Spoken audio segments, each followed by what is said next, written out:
welcome to Turn the Page, the official podcast of the Syosset Public Library.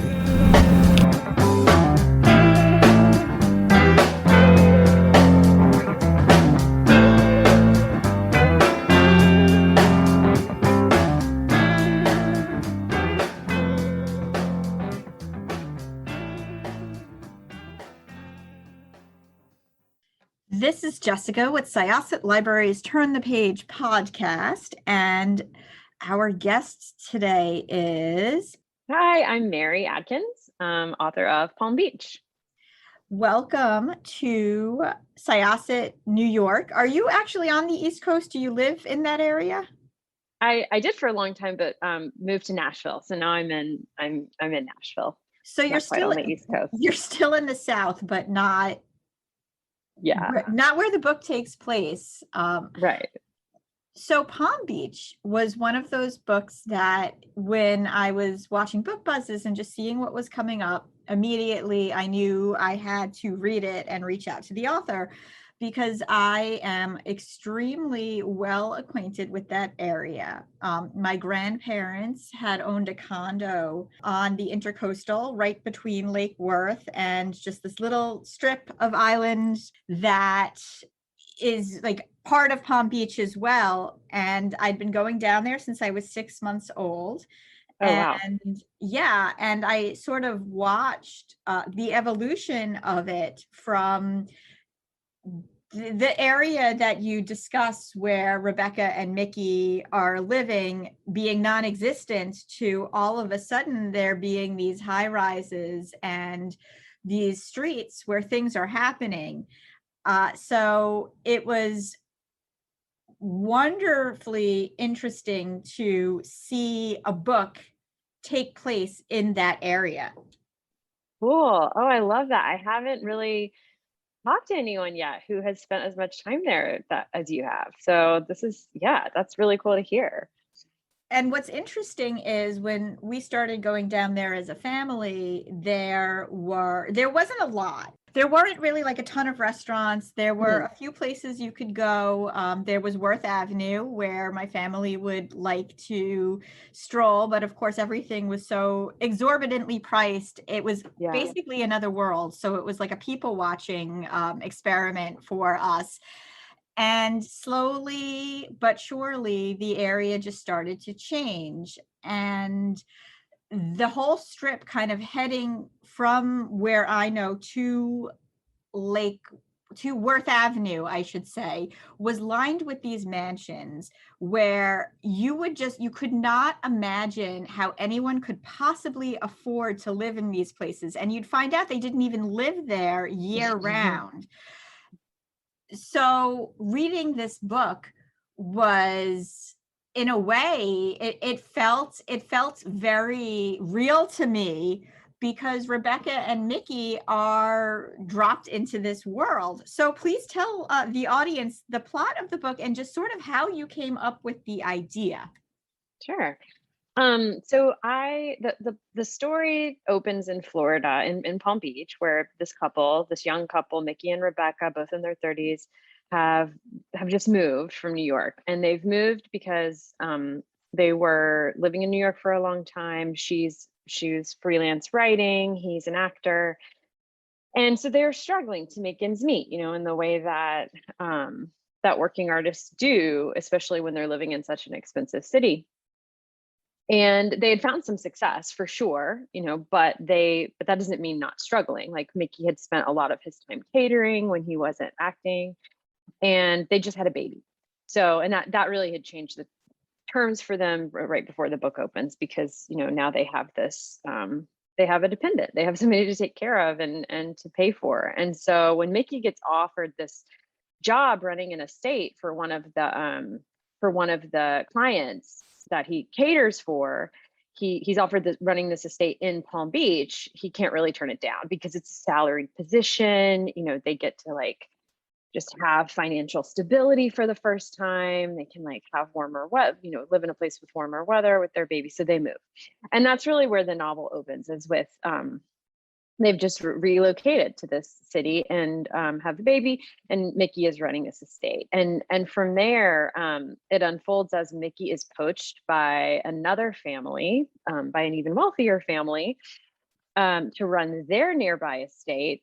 And then over the course of the story, Rebecca also winds up starting to work for this other family. And the novel is really what happens when these two families, Rebecca and Mickey's, and the couple that they're working for, the Stones, when their lives become more and more enmeshed in one another's.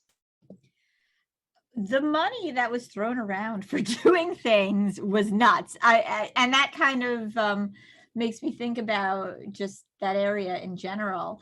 At first he was a butler, I believe, or he was supposed to be. Was it supposed to be a butler for a family that he was acquainted with, actually here on Long Island? So didn't one of his coworkers referred to the area he's in? Was it like Little New York or something to that effect, in Palm Beach? Yeah, they call it like the sixth borough. The sixth borough, that's what Yeah. it is.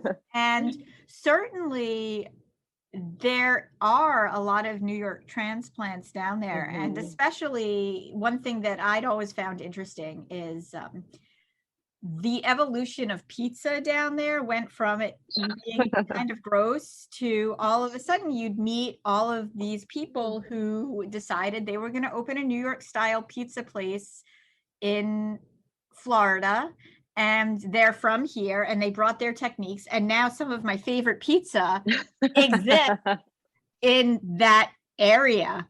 Really, like the amount of money that he was being offered, even for the first job, you could see why he wouldn't turn it down, even though, it was a departure from the life they knew.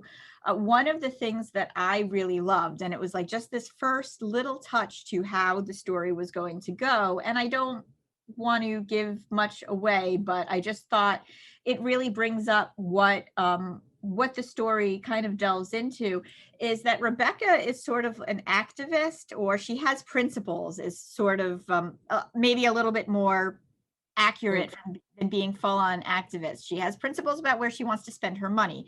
She has principles about who she wants to really associate with. And it was like that first bit of, well, there's Chick-fil-A. We probably, we shouldn't be eating there, but like maybe get me a lemonade. And it was just like that first moment of, okay, I'm going to acknowledge that here's a company that doesn't reflect where I'd like to be spending my money, but we just got here and it's hot and it's there. So let me just get a lemonade. Yeah. And a lot of the book is about how many concessions you will make depending on how it benefits you at the time. Yeah, I'm really interested in that, and it's something I explored a bit in my novel Privilege that came out last year too, like how what we believe is connected to what we need or what we want. So like how and not in ways we're aware of, often, like in these subconscious ways, like how our beliefs will shift to accommodate our lives. And I don't even mean that necessarily in a critical way. Like I don't know that it's a bad thing. I think it's just a human thing, but I think it's really interesting. Yeah, like you said, Rebecca is so principled at the start of the story, but she kind of has the luxury of being principled because those principles haven't been challenged, and I think a lot of this story is like her coming up for the first time against there's conflict for the first time between her principles and the things she wants, the lifestyle she wants, the success she wants, the feeling she has as mother, like very, natural feelings of wanting a healthy baby and to feel safe and to feel secure in her kid's future. So yeah, that was something I was really trying to explore in the story.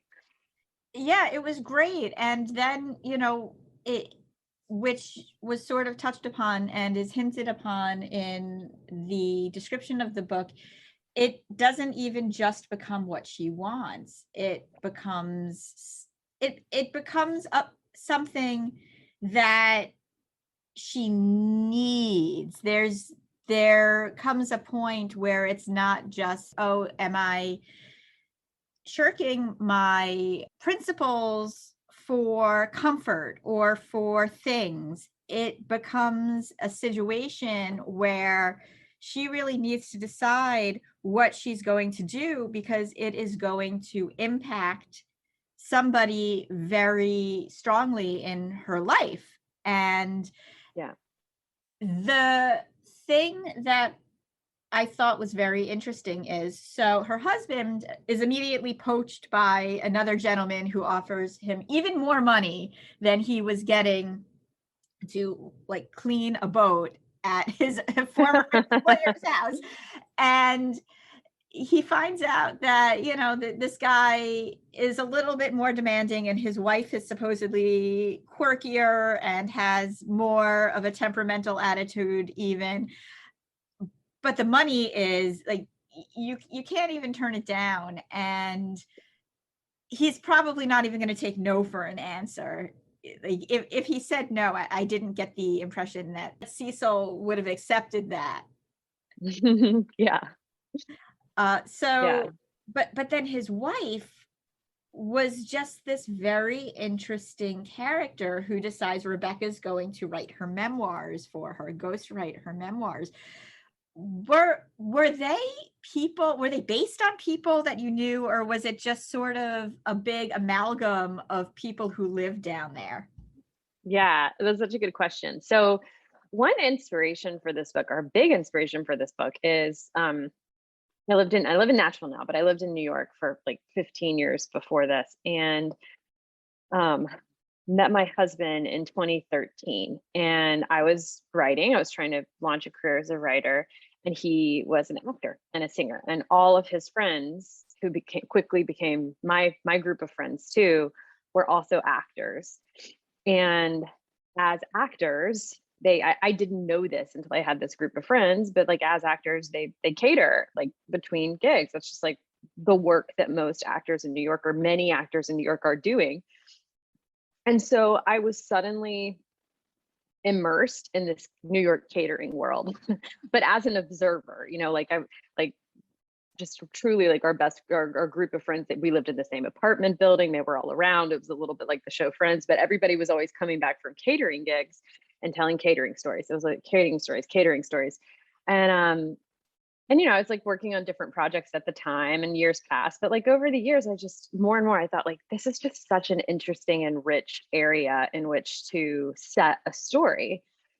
And then we decided to take a vacation to Palm Beach, my husband and I. And when we got down there, I visited for the first time, the part that that you went to all the time as a child, and had the same sort of like, I was like, what is this place? It wasn't like anywhere I had ever been, like these homes. It's so different. It's so different. And yeah, like then there weren't very many people around because it was off season. So like you said, like many people weren't even there. They don't live in those houses year round. And so I just became like, I just became enamored with the idea of writing a novel about people who go back and forth, and setting it in Palm Beach, not setting it in New York. Because I had written a novel in New York. I love New York, but I felt like, I was ready to write a novel set somewhere else. And Palm Beach just like really intrigued me. So we actually moved down there for a bit. We lived down there for about 8 months. So I could research and observe and take long walks and look around. And talk to people. So it wasn't basic. No, it's not based on specific people. It's based on lots of conversations I had and research I did with a bunch of people I know who work in that world, both in New York and in Florida. You had all of it was perfect. Like I knew that Publix at City Place, where Rebecca Yeah. had her breakdown, and the breakers, obviously. So whatever 8 months you spent there, you captured it very, very well. Thank you. Another thing that I thought was very interesting, because we're talking about not even just testing principles, but testing conceptions of people. And Mrs. Stone was not at all what Rebecca was expecting. And I think that threw her for a loop as well. A lot of the things that she discusses when she discusses her memoirs were, I believe, what Rebecca was surprised to see were quite progressive for a woman of her age. Did you have any specific women in mind when you were crafting her? Well, I love that question. I really wanted Mrs. Stone to be a self-made, a self-made woman, whatever that means, like financially, she and her husband are billionaires, but I was really interested in writing a character who, like, of her age. So, not like someone who would have found it easy to find like massive financial success solo as a female, like in the 20th century. Um, and so I set out to research, like, who are these women who have actually done that, right? Like, there are only a handful of them. There are not that many of them. And that was such a fun research to do because I mean, kind of like you're saying, Rebecca discovers with Mrs. Stone, like I found like these women were so much more complex and kind of quirky than I ever would have thought.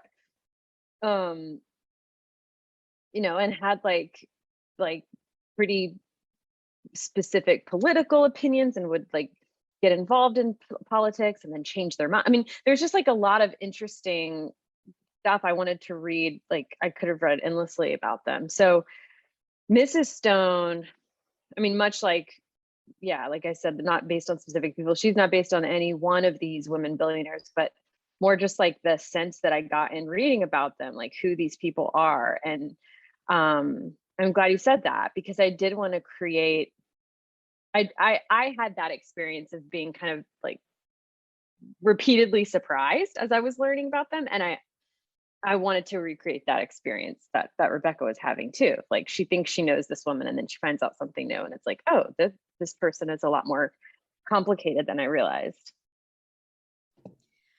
Another theme that comes up is parenthood, and I guess the inconvenience of being a parent in many ways, but also the impact that it has on your relationship and the relationships of people around you.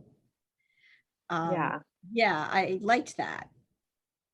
Well, I was, when I wrote this, how old was my son? 2.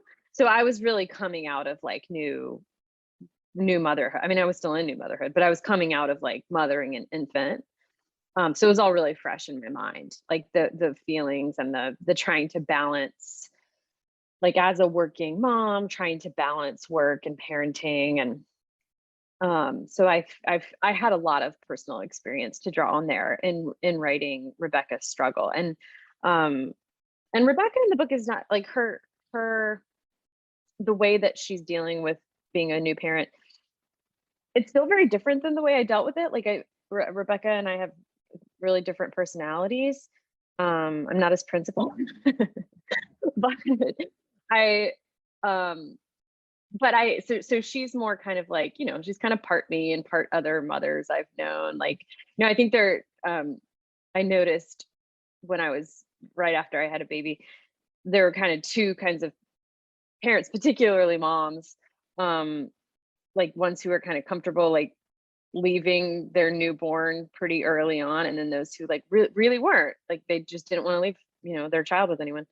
And Rebecca is the second kind. She doesn't want to leave her son with anybody. So that means when she starts working at the Stone, she has to take him along, which, as people can imagine, if you're listening, would like create some conflict, because she's bringing this baby not only into like an older, the home of some older billionaires who don't have children currently in the house, but also into the home of that her husband is in charge of running and keeping smooth and clean and nice, and all the things that it's supposed to be, that aren't always having a baby is not always conducive to maintaining those things, having a baby in the room. Yeah, I feel like the area in general, everything is just like so airbrushed and clean, and you would imagine Airbrushed is a good word for it. yeah, Yeah. right. You would imagine going into a house of a billionaire who decides that this is where they're going to live. I mean, there's nothing airbrushed and clean about babies, unless you're taking pictures and then you're airbrushing them yourself. It's Right. messy.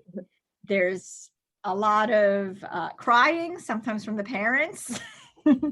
Yeah. And you don't have control over how this small human is going to act.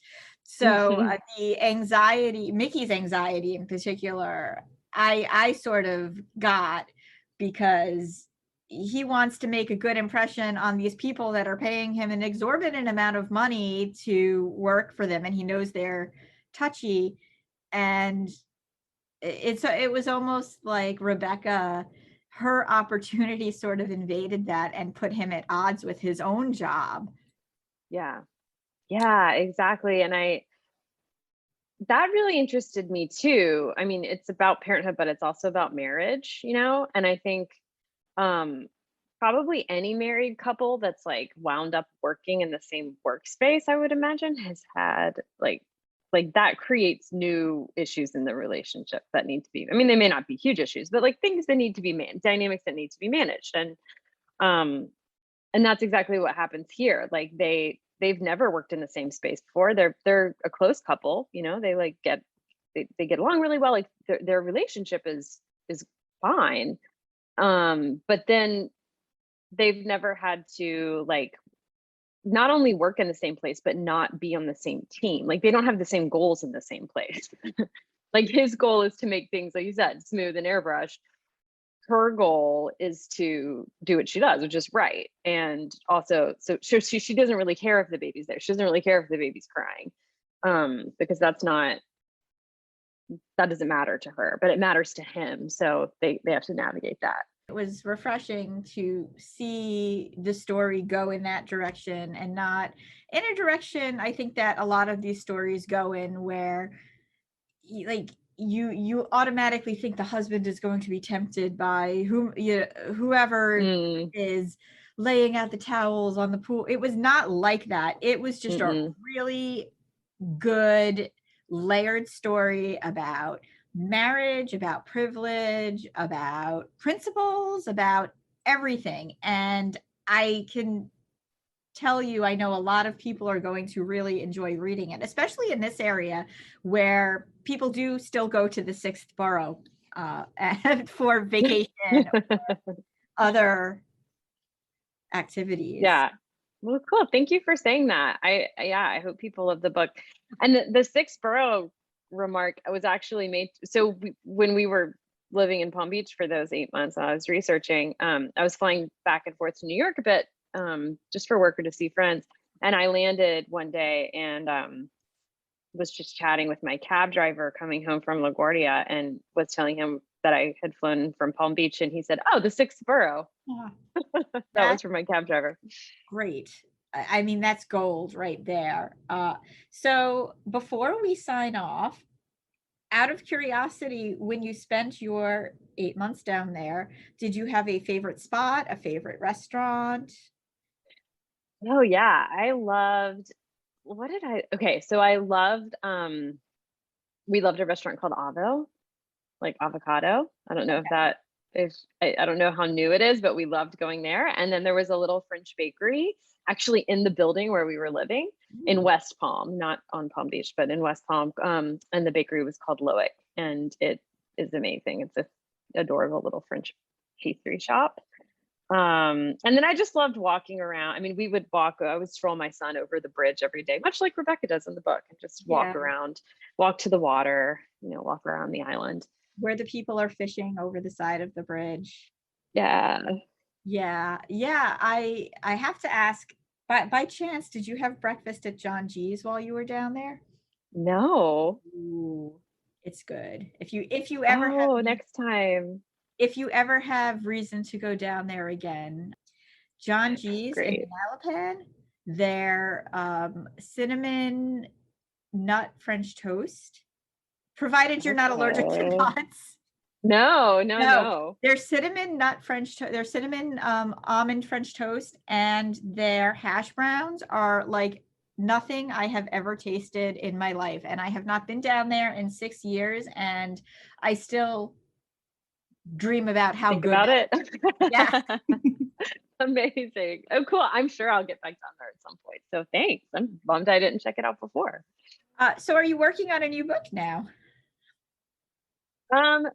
Yes, kind of. I'm just at the beginning stages actually of kind of fleshing out a new novel idea. So I'm not talking about it yet, but I am. Yeah. That's cool. Is it going to take place in a different setting? Yes. Yeah. Not Florida or New York, so a new spot, or North Carolina, like privileged. I'm looking forward to seeing where you travel next time, and a place that I've been. Well, I want to thank you so much. This has been wonderful. Your book is out in early August, I believe. August 3rd. Yeah. August 3rd. And is it available in audiobook? Yes. Oh, very cool. Did you get to listen to it at all? I did. Yeah. I got to weigh in on who would read it. So that was fun. Awesome. All right. So once again, this was Jessica from Syosset Library. Our guest today was Mary Adkins. Thanks for having me. It was great to chat with you. Oh, thank you. Come back for your next novel. I would love to. Thanks, Jessica. Oh, you're welcome. We are going to close this chapter of Turn the Page. It's time to close this chapter of Turn the Page. Join us for the next episode.